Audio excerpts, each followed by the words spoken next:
Can we take a moment and just pause to appreciate all the slap bass going on here?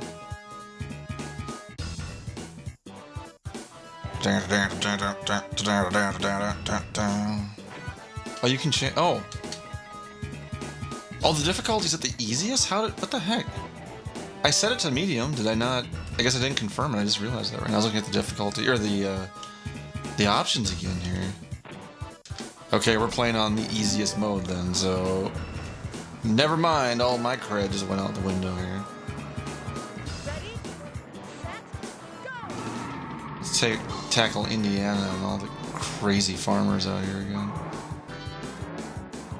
Sure, the real farmers in Indiana, I'm sure, aren't nuts. Maybe they are, I don't know. Gate crashing here. Woo. I really appreciate racing games where you can just hit stuff and throw it in front of you like that. Like those roadblocks too back in San Francisco, those are fun.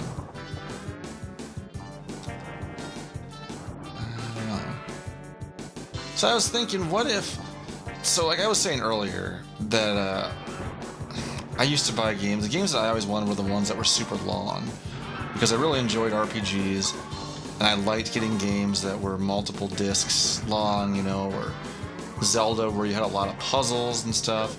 But I know I had friends that were buying Mortal Kombat, and those games were just as expensive. Oh my gosh. They were just as expensive in some cases. Like, they weren't $80, like Final Fantasy was, or anything like that, but they were still like $50 or $60.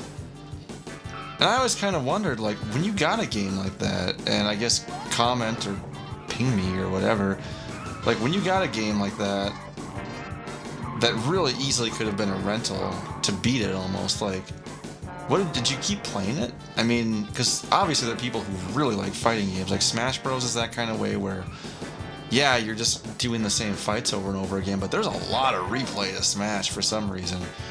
Where I remember renting like Mortal Kombat 1, 2, or 3, or Trilogy, I guess is the main one I rented back in the time, or like Killer Instinct, or any of those games, War Gods, and I never thought to myself, like, man, I really want to buy this game, as opposed to just renting it. Like, I could rent it and be happy with it for like a weekend.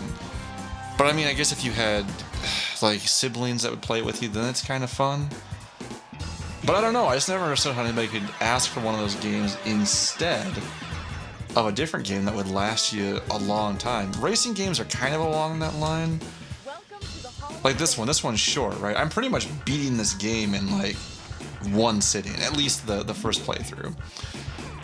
The main replay, of course, is going through and upping the difficulty and getting more cars, but you're still racing the same track, so it's like, if you were good, you probably could beat it in a weekend, like my buddy DJ was saying when he got MRC on 64. I think he got it for Christmas or something, or his birthday. I think it was Christmas.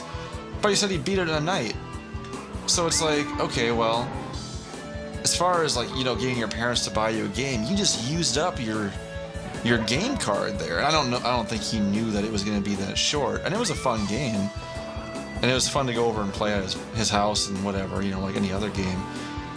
But it's like, if it was that situation, it's like, okay, well, he just used up his once a year for Christmas. You know, let me say this over again. You kind of get a pass for Christmas because you can ask for a game as a kid throughout the year. And if it's cheap, parents are like, whatever. Okay, that's fine. It's like 20 or 30 bucks. Fine, I'll get it for you. But if it's a big name one like Final Fantasy or like a new system, you know you can only get that maybe on your birthday, but probably for Christmas. The parents' favorite phrase is, well, maybe we'll get that for you for Christmas, right? For like a big ticket item.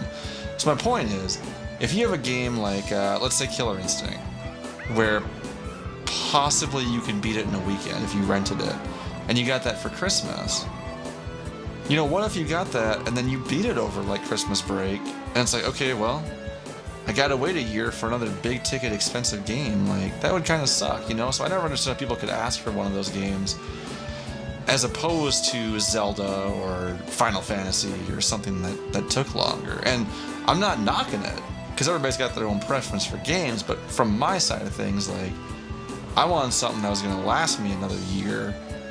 I mean, I got my value for Final Fantasy 7 and 8 and 9 and And all of those, you know, they lasted me a long, long time. I didn't do any grinding, so a lot of those games were harder for me because I was basically just going off of boss battles and like whatever random encounters it took to get to the boss. So if you play it now, it's super easy because you can just grind and get over leveled, but I never did that at the time, so it was really challenging.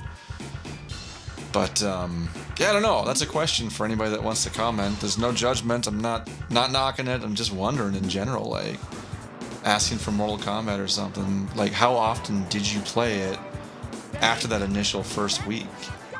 You know, if you feel like it, give me a comment because I'm not fishing for compliments. I'm genuinely curious. Like, for short games like that, how often did you play it again after Christmas or your birthday or whatever? I don't know.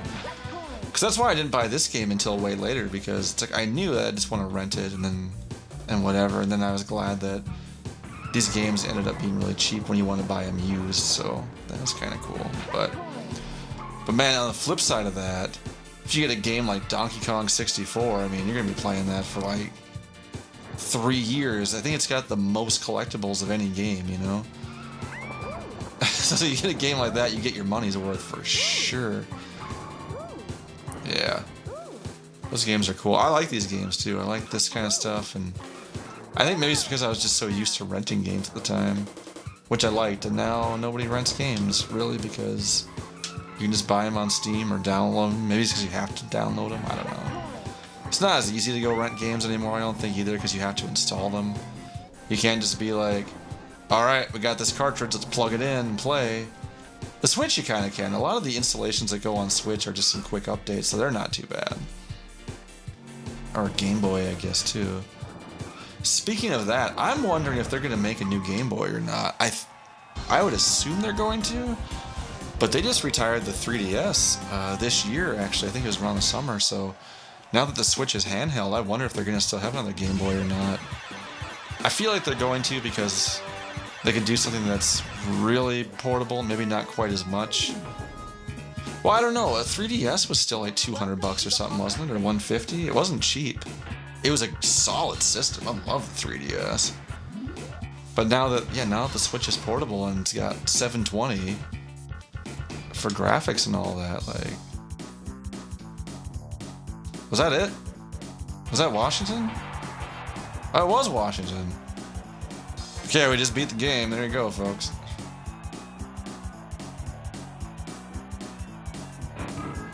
Oh, I got a purple blue Ferrari now.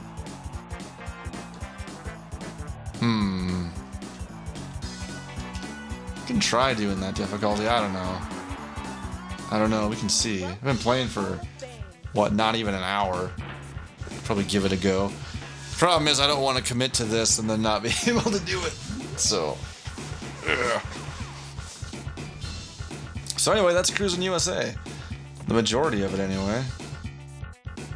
That's the regular playthrough of Cruis'n USA. I think for stuff like this, I am gonna do it where we just go through. When it's something like this, where you're playing through the whole thing, like Star Fox 2. I think I'll just call it like this, and then I'll come back at a later time to go ahead and do the other difficulties, where it's the same game, it's just a different difficulty or whatever. I think that's how I'm going to do this, because this would have been, what, 3 episodes? 2.5? There's not a whole lot to it. But yeah, here's the credits. Check them out. Beefcake Boy. That's my title. That's what my YouTube channel should have been called. It's Beefcake Boy. I don't know whose head gets rolled out there. I should try and look that up again. There's a cool name. Orpheus Hanley. Or Mr. E. Ominous.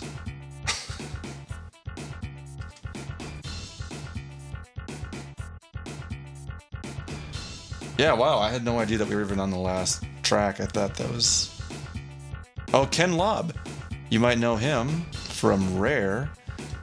He's what that gun in GoldenEye's named after. The Klob. FYI, there's your little factoid for the day. Yeah, it was Williams. I was thinking it was Midway, but I guess it was Williams. Is it Midway Williams? Can we check?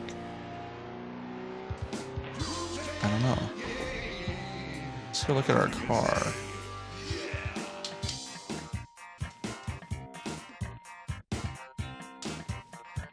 These are just some of the tracks. How come you can't choose the other tracks? Whoa, whoa!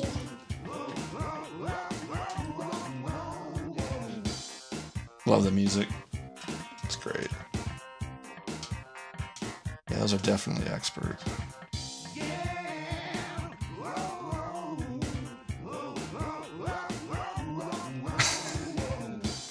I love the music. Anyway, that's all for this particular... Okay. I'm going to say this without my weird pausing. Thank you for watching. That's all we've got for this particular run-through of Cruis'n USA.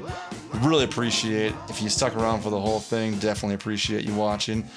I'll probably do another run, like I said, of maybe upping the difficulty. I don't know. I got what I wanted out of this run. I didn't think it'd be quite this fast. But that's what we got. So, yeah, we'll see you in the next Let's Play.